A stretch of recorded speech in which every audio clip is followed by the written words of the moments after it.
What up, people? You already know Big Lou tapping back in with what it do with Big Lou and FZR2, baby. First time you're coming to the channel, highly appreciated if you sub, liked, and shared with your family, friends, folks, people, gente, buddies, pals, amigos, amicos, and panas. And feel free to comment. I do my best to respond back to all the comments. Now and then, I don't get a notification of the comments, and I happen just to go back through old videos and notice comments. So any of you out there that I didn't answer back for a day or two, and there's even been a couple that it's been 4 or 5, 6 days. I apologize. It wasn't done purposely because it's a big thing to me to respond back to all the subscribers, because without your subscribers, I would have nothing, right? Right now, I'm sitting at about 551 subscribers, I believe I'm at now.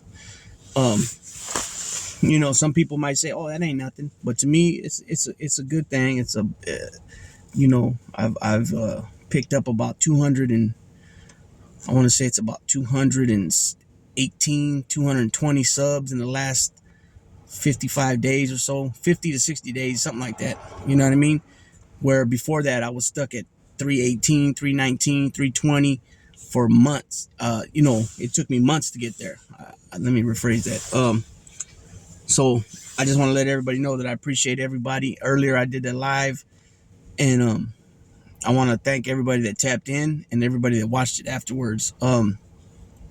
So this little video right here, as you can tell from the thumbnail, we got Sammy the Devil right there on the thumbnail with John Gotti Sr. And so originally, okay, so let me break it down. What transpired to make me want to make this video. So first, it was RJ Roger from Black Hat Print Mafia, who I have been supporting and watching since he was at about, right now he has well over 10,000 subs, and I've been watching him since he was at about 600, I think it was. Okay, he hasn't put nothing on that channel in a while because he started a new channel with his business partner. I guess you can call him business partner, Mikey Scars D. Leonardo, right? Okay, so if anybody knows, he was a former capo regime in the Gambino family. He got put on in the late 80s, and he was a member for about 14 to 16 years. And then things happened within the family. New leadership took over, and he didn't like the move that was pulled on him. You know what I mean? And so he decided to flip. So this is not about flipping.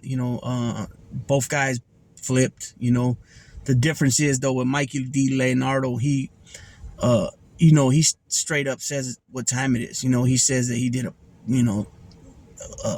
chicken shit move. It was at a time of weakness. He felt like he was betrayed, but when he thought about it afterwards, he tried to take his own life for what he did. But what happened was, he said after thinking about it, he didn't take an oath to a certain individual. He took an oath to a big entity, which is everybody that's in that life that's a member. So you're talking New York City alone. You're talking what, 250 a piece for the Gambino and Genovese family. So we'll say 500, right? And then between the other three families, it's about anywhere between it's about 150 a family, something like that, between the Bonanos and Lucchese. So that's another 300. So that's about 800. So we'll say about 1,000 members, and then tons of associates, right? And that's just New York City. So you're still talking about New Jersey. You're talking about Philadelphia. You're talking about Scranton, Pennsylvania, and Barrow Wilkes, Pennsylvania. You're talking about Boston and Rhode Island. You're talking about Pittstown, Utica, Syracuse, Buffalo. You're talking Tampa, Florida. You know what I mean? You're talking, who'd I miss on the East Coast? Detroit, Chicago, Cleveland, St. Louis, Dallas, Texas, New Orleans. Who else did I miss right there? Oh, Milwaukee, LA, San Jose, San Francisco. I think that pretty much cuts it. There might be a family or two that I missed out, but not purposely. So you're talking about the whole thing, right? So you're talking on thousands of members. There's probably a between the because after Chicago, Detroit, you know, after New York City, you know, the Chicago, Detroit, Buffalo, you know, the New Jersey, Philly, you know, those are probably like 50 to 100, you know, probably 50 to 80 members, if that, you know what I mean? And then the rest of them are 25, 30 members. Not those ain't the exact numbers. That's just an estimation of mine from what everything I read and heard and all that. But you know, I'm probably way off. But at least I would say there's probably 2,000 to 3,000 members, actual made members, not counting associates, but just made members, right? So, uh, uh, so, so what happened was they did a reaction. They did a reaction video. They did a breakdown of the Raven Knight tapes. Right. Well, actually, there were the transcripts from the tapes. So everything that was typed from court. Okay. And Mikey Scars knew John Gotti Sr. personally. Right. He knew him personally. He knew John Jr. personally. Okay. So he said it many times that John Sr. had a way of words. You know what I mean? So, excuse me, him and RJ went over the tapes that way. And a lot of things RJ didn't understand. When he would read it from what John Sr. said, he was like, Michael, what did he mean by that? What do you mean by this? And Michael did, from his perception, or from his perspective, excuse me, from his point of view, in his opinion, you know what I'm saying, from what was said on the transcript, and from him knowing John Gotti Sr. and how John Gotti Sr. used words, you know, his vernacular, the language that he used, you know, he could say something but really mean something totally different because of the way he spoke. Okay, so Michael De Leonardo knew him personally. So who else better to use to try to break down these transcripts from somebody that knew him? Okay, so you know, because we watched when anytime they play anything from the Raven Knight tapes, it's usually just that one or two little you know, there's a couple little clips that they always play on documentaries, on when Sammy did that thing with that lady years back, and then they did that other one recently. They always play those two couple clips where John's saying, "I'll sever your motherfucking head off, cocksucker." You know what I mean? You come when I call. That one, and he said something about, you know, I okay these hits. You know, he's got green eyes, meaning he's greedy. You know, it's those same ones. So those same little clips of tapes go along with that bullshit narrative that, oh, he was throwing me under the bus, like if you know what I mean? He tried to say, oh, well, John Gotti's not a rat, but it was a rat move. No, what happened was on these tapes is that John is basically saying that he made a mistake, but without saying it. That he made a mistake by making his first Sammy was a acting capo. Then when Tato Arello from the stories, once he found out that they had something to do with Paul's demise, he stepped back from being the active captain of that crew, and he stepped back as being as a member of the crew now, semi-retired, and then Sammy was appointed capo regime by John, right? Okay, and then later, after Frankie the Chico gets killed, he gets bumped up to Consigliere, right? And Joe Piney gets put in as underboss, old timer, old school cat, Brooklyn cat. I think he's a Brooklyn cat too. You know, to make it smooth over with the old timers, because that's the position that Frankie the Chico was in. Okay, and then I think he was in that position for a little bit, and then they show they play that other clip when he's talking to Sammy. Sammy, how do you want it? Do you want to stay at official Consigliere? Do you want to be acting boss? Do you want to be, you know, blah blah blah, right? Okay, they play that part too a lot. Okay, then eventually, a couple years down the line, Frankie Locasio is acting underboss, and then those two guys flip positions. If I remember correctly, those guys switch positions. Frankie Loke becomes the consigliere, and Sammy the Devil becomes underboss. And usually, from my understanding of reading everything, usually a capo or a capo regime, a skipper, a captain, is usually the one that takes care of business like that, as far as with unions and things like that, not the underboss. And so what ended up happening was he ended up putting too much uh he ended up putting he ended up putting excuse me, people, I got to keep my eye on somebody right here. People drink and they don't know how to act. You know what I mean? um so anyways, so what John was telling Frankie Loke was that, I made a mistake, basically, without saying it, that, he gave this dude too much leeway, which with leeway comes power, right? People will do what they want when they're not being supervised properly, right? So when somebody's the boss, you're supposed to run everything by him before you make moves, right? And what it seems to me at the end of the day is that all these cats, DB, right, was in partners with Sammy the Devil. He was also partners with Louis Melito, Louis DeBono, right? All these dudes get whacked, and then what happens? He takes over all their businesses. You know what I'm saying?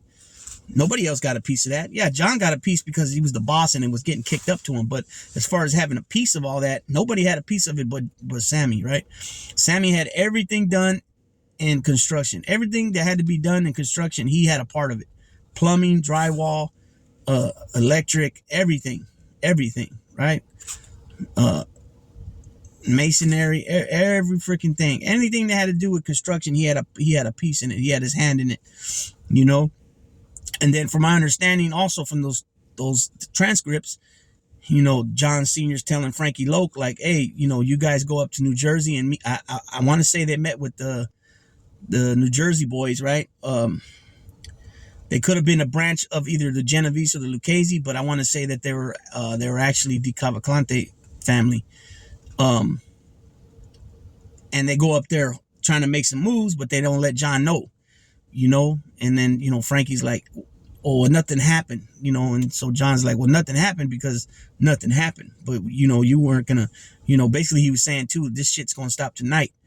And then Frankie says, well, you want me to go get him? I can go get him. You want me to go get him that you're sending for him? And John's like, nah, man, this shit's stopping tonight. He's not going to let him go give him the heads up about things. You know what I'm saying? He just ain't going to do that, right? So he said, I'll send for him. I think he said tomorrow or whatever. But, this dude, and I've been saying this for a while, he wants to downplay people's positions. He wants to change history. Like, he's making the comments that John Gotti and his, Gene and all them dudes, Frank Koenig and Charles Koenig and Angelo Ruggiero and, what was his name? Johnson. Oh my God, the dude was half native. Willie Boy Johnson, and and Anthony Rapino and all them cats that they're all scared of Roy DeMeo. Come on, man. Why would John Gotti, Gene Gotti? These are actual tough guys. Why? And Koenig brothers. These guys are actual tough guys. Why wouldn't they be scared of somebody like Roy DeMeo? Yeah, was he fucking a killer? You damn right. But just like when Sammy told the story that, they were sitting in the diner and he's all looking around all weird and shit. And then he asked him something and then Roy DeMeo, there was a lot of old people in there and Roy DeMeo was like, oh, I wonder what it'd be like to kill all these people or something like that. Yeah, he might have gave him a cringy feeling, like just like he gave Sammy, right? Sammy admitted to that. Yeah, maybe John was like, he's a weirdo. Maybe I don't like being around him. Maybe he said something like that. But to be flat out scared of somebody, you know what I mean? Nah, man, there ain't no way. And then the other thing about it too, I never believed for 1 minute that him and John were sitting, or that John was sitting in the car nearby Steak Spark House that night. I don't buy that one bit. You know what I mean? I don't buy that one bit. Because if something went wrong, why would he be sitting that close? That just doesn't make no sense. You know what I mean? And then this is the thing too, like, the government's made the best deal in history with this guy, right? Because they wanted John Gotti that bad. But if you think about it, why wasn't all these other guys that were supposedly involved, and Sammy's their ace deuce witness and he was there, why didn't they go after them guys? I mean, that's just weird to me. Like, well, I mean, the part about it is not weird is that they wanted John Gotti that bad. That they were willing to make a deal with somebody that had something to do with 19 murders. One of them being a young kid, a teenager. R.I.P. Alan Kaiser, right? And even that, from my understanding, is that he told that, yeah, him and Louis Melito were there and he shot the kid. But now years later, after Louis Melito's dead, he says on his podcast that Louis Melito killed the kid. You know what I mean? So, this dude, he wants to change history. He's constantly bashing all the Gottis, like, come on, Pete's dead, John Sr.'s dead. He don't talk too bad about John, but he does, he had his little things in the past. So far on this podcast, I haven't caught him saying anything. But you know what? I don't even watch it no more. I got just tired of him, like, trying to just weird stuff when that young girl came on with him and the way he was always, I don't know, man. It was just a weird feeling, just made me feel weird hearing the way he was talking to her. And then just the fact that he's trying to change history, right? So now Mikey Scars makes this video with RJ about, breaking down the tapes, right? He's never said nothing bad about Sammy other than, like, people that kill people and this and that. He made a little reference about that, but it wasn't just Sammy. It was Gray Scarpa. He was talking about Gas Pipe, Nicky Scarfo. It was a lot of guys. So this guy, Sammy, takes it personal, and the girl, that little thing they have, the girl came out saying something, asking her, not saying something, but asking him a question about that. And I guess it was the last part of his video for that episode. And, he starts saying, that Mikey Scars was a nobody. John Sr. didn't even like him. Okay, that makes no sense. He didn't like him, but he had him put on in '88 with the Sun, with Bobby Borriello on Christmas Eve '88, I believe it was, or Christmas Day '88. And then after Sammy flipped, Senior gave Mikey Scars all of his construction. Now, why would he give him such a lucrative business to make money? Because whoever's in that position is going to be making money, right? But they have to kick up, obviously. Why would he put somebody in that position that he didn't like? It makes no sense. You know what I mean? It makes no sense. And Mikey Scars actually had a relationship with the Gottis. And besides Senior, I'm talking about with Junior. And, he had a relationship with them. Sammy the Bull didn't. You know what I'm saying? Other than with John. They didn't even really know Sammy the Bull.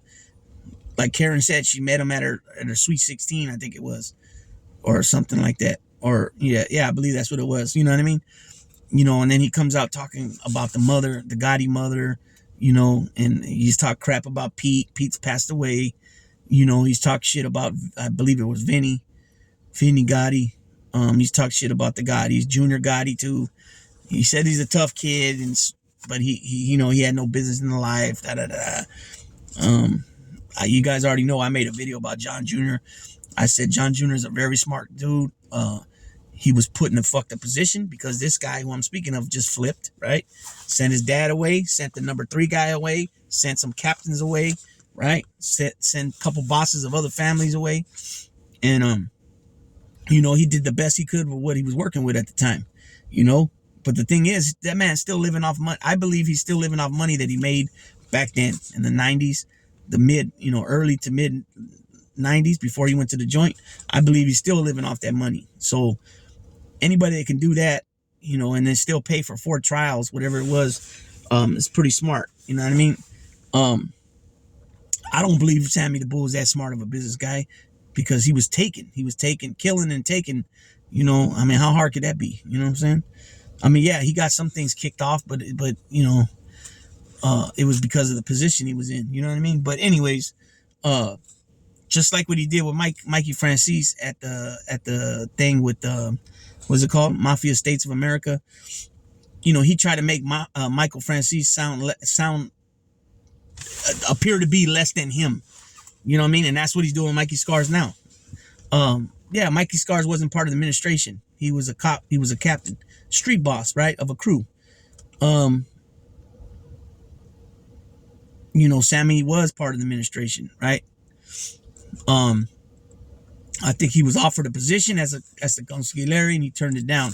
But Michael Francis also was a capo, and he's just like, because of your father and your father was away, they went ahead and put you ahead of other guys that were waiting years, because if you guys know, the books were closed from 57 to 76, right?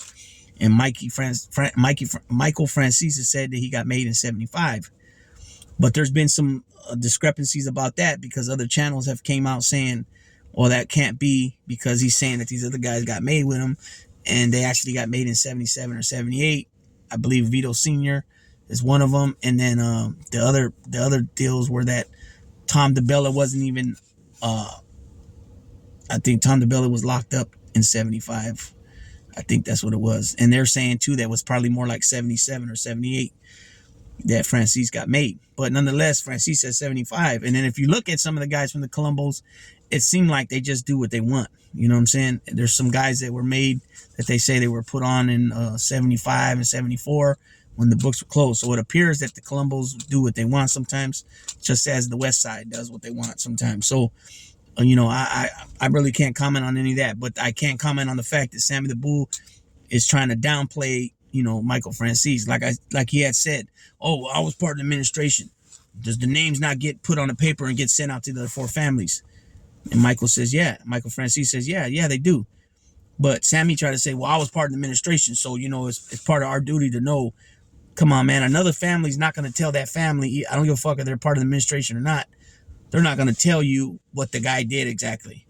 Why would they do that? You're supposed to just take their word for it. Like, look, this dude's already proved himself with us. We're letting you know he's proposed. So, hey, is there any issues that you have, any beefs that you got with this guy? And that's as far as it goes. Because you hear it all the time that you're not supposed to tell your Borgata, which is your family's business, to another Borgata. So that wouldn't that be telling your business, your Borgata business, to another Borgata that, oh yeah, he killed this guy and he assists with this one, so this is why he's being proposed? Nah, man, the names are just gonna go around, and all they need to know is that they're proposed, and that's supposed to be good enough. So Sammy again tried to switch things up. He don't know what Michael Francis did. You know what I mean? To sit there and say that, oh, you ain't there, anybody says, oh, Michael ain't killed nobody. How do you know? How do you know? You know what I'm saying? How do you know? You don't know.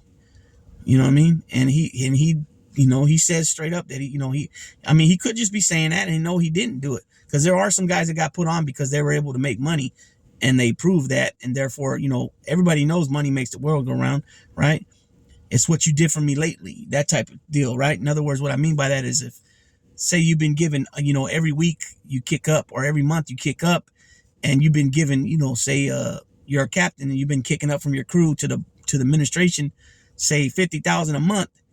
But now these last couple of months, you only been given like 15,000. They're going to look at you in different light. You know what I'm saying? It's like I said, it's what have you done for me lately? Yeah, you did this for me 2 months ago, but what are you doing for me now?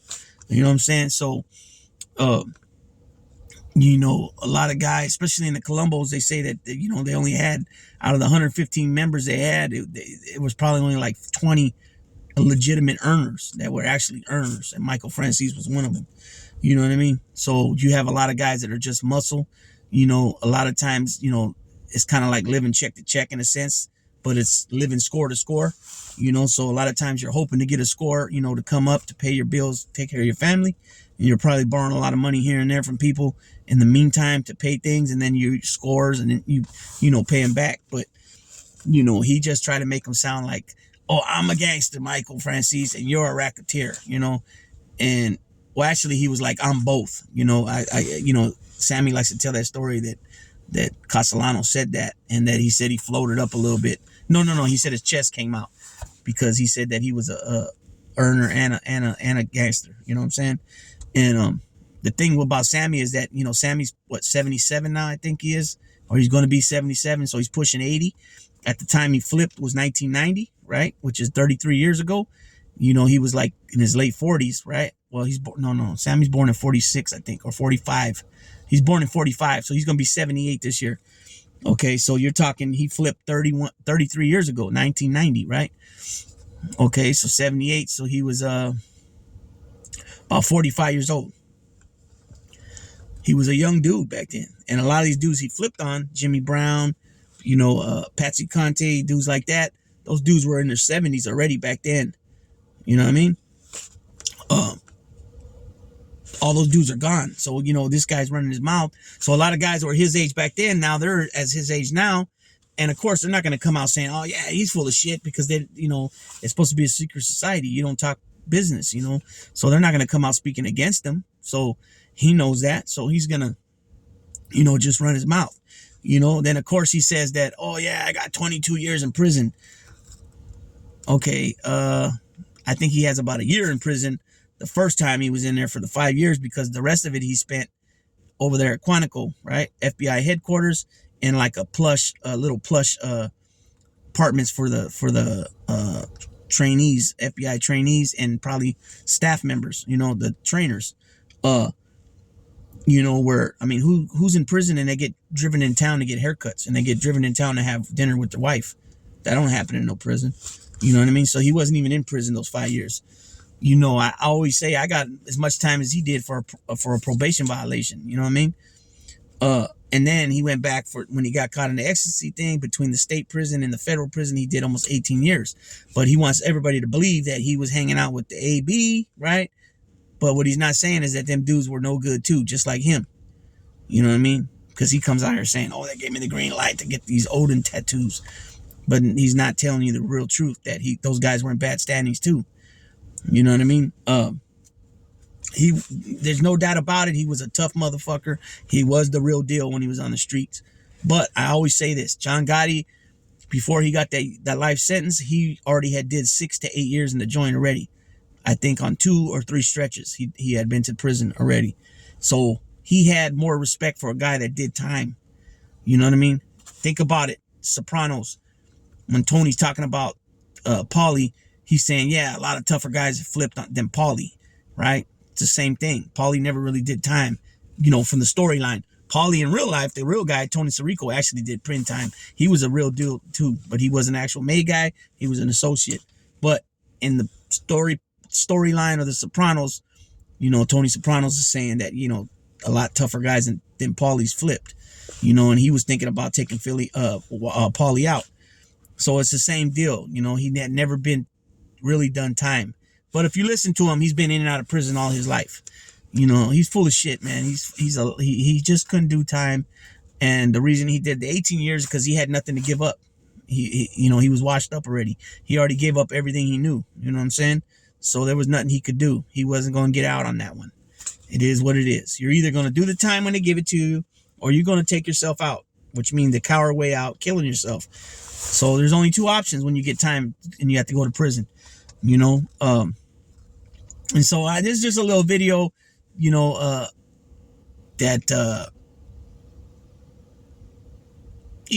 a little reaction off of what he said, and the Raven Night tapes that RJ Roger from Black Hand Print Mafia, and now the channel No Excuses with Mikey D. Leonardo. And it was just a breakdown of the transcripts. That's all it was. But of course, Sammy took it personal. Just like that time when Michael Francis said that him and his family prayed for him. He went all ape shit about that. He's a type of, and then Michael mentioned him when he made that video about John Jr. making the Witset Mafia. And he talked about guys that went to the witness protection and then ended up fucking up, and he mentioned Sammy's name. Sammy got all mad about that because his name was linked with John Jr. You know what I mean? He's a straight, acts like a female. You know what I mean? Acts like a female. And then you want to act like, dude, you're an old man, dude. I mean, even guys in their late 40s, mid 40s, late 40s, they're not the guy they were at 30 years old, 35 years old. Your skills diminish. If you know how to box, martial arts, for the most part, your skills diminish. Otherwise, we'd have UFC fighters and boxers well in their mid 40s, late 40s all the time. But we've only had a few, right? A few that became champion. Foreman, Hopkins, Triple G's over 40s champion, right? Muhammad Ali, I'm not sure how old he was exactly when he, the last time he held the title, but he was pushing close to that, right? UFC, I don't think we ever had any 40-year-old champions, 45-year-old champions. So it is what it is, but, he wants to get, I'll tear your fucking hand off. And, Sammy, slow your roll, man. You're an old man, and be the grandpa that you are, man. You know what I'm saying? And, and the thing is with him that a lot of that people don't dig is that he has no remorse. Here you got this sweet ass fucking deal from the government, and then you shit on the government because all along Gas Pipe was telling the truth about him being a dope dealer back in the day. That was true shit. but you know, they didn't want to put gas pipe out there because they wanted Sammy's testimony to put away John, which it did, right? Which John was going to go down anyways. I mean, it is what it is. So that's why that narrative, oh, he threw me under the bus. Come on, man. You're full of shit, dude. You know what I'm saying? And then he always wants to say to this, oh, the feds, the twins, Maddie, and whatever the other guys, the guys used to follow him, they would always say, oh, man, we never heard anybody talk bad about you in the business deal. Well, that's because the guys were dead. You know what I'm saying? DB, Louis DeBono, Louis Melito, these guys were dead, you know, and he took over the business. You know, when, you know, and of course they went, you know, Angelo Rosero took a bunch of money as a loan. And I don't know if Sammy took loan too from DB, but he was partners with DB and DB let him in. DB didn't even have to let him in from my understanding and even how Sammy made it sound. DB didn't have to let him in to make anything, and he did. And then Sammy, Angelo Ruggiero said that DB was talking shit about John, which is, I don't even think that was true, you know. So it's just a cutthroat life in that life, you know what I'm saying? As it is with all street life, organizations, gangs, at a lot of points is cutthroat, and that's a perfect example, you know, because he wants you to think that he's an angel, that he walks a straight line.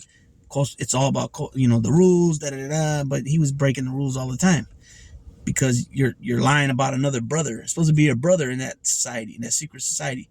Everybody that's a made member, it doesn't matter if you're a boss, a capo, underboss, consigliere, soldier.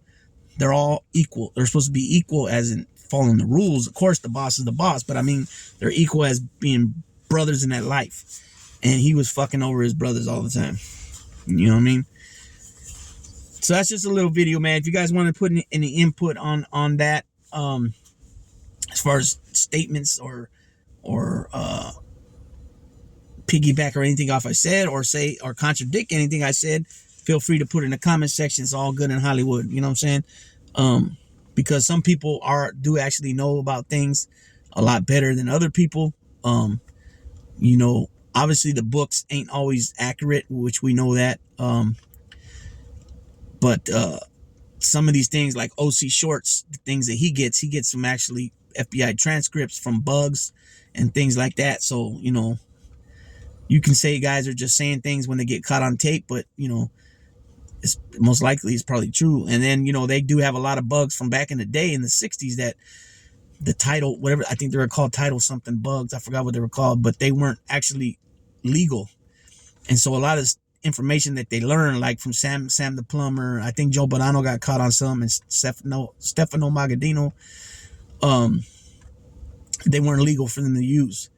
So they couldn't use it, but they still were able to listen to it over and over again and share it with other law enforcement agencies and things like that. You know what I mean? So, you know, it is what it is. So it's just a little video I did, you know.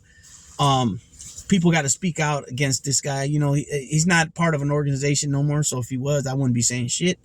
But you know, he's a good lying motherfucker, right?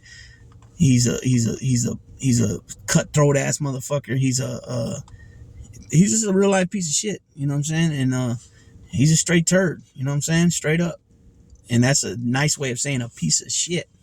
You feel me? So with that being said, Big Lou's gonna tap on out. I just got out the movie theater watching A Man Named Otto. That was a pretty good movie. It was with Tom Hanks, and he meets a Latino family, and he ends up giving everything he has when he dies to them, which was cool, man. It was a cool movie. He tried to commit suicide like 4 times, and every time it failed. But he had a large heart, and he ended up passing away of that at about 60. I think the storyline. He was born in 55. His wife was born in 55, so he was around the same age. So he was between 67 and 69 in the movie, and then he ended up passing away. But before he passed away, he left a will, you know what I mean, to the neighbors that lived across the street, that they got close. I want to say they were associated with each other for about a year and a half to 2 years. It was a good movie, man. It was some sad parts in it, but it was a good movie. And me and the wifey went, so we got a little alone time tonight, because we always got the kids, you know what I'm saying? You guys know how that goes to have kids. But that's about all I got tonight. I will be, like I said in the live earlier today, I will be doing lives more regularly. I need to get my live numbers up, and that's the only thing that I'm lagging on is my live streams. So with that being said, again, Big Lou's gonna tap on out, and this time it's for good. I'm tired. I'm gonna go ahead and take it on down, call it quits for tonight. But I'll see you guys tomorrow. I got a few other things I'm gonna do. I got some other content already ready to go, things written down, a few things researched. I got a couple true crime things I'm gonna talk about that are from the area, the Bay Area. And hope to see you guys there at some point. You know what I mean? Either, when the videos drop, or later on when you got time, you come around and watch them. I appreciate each and every one of you guys. I'm gone.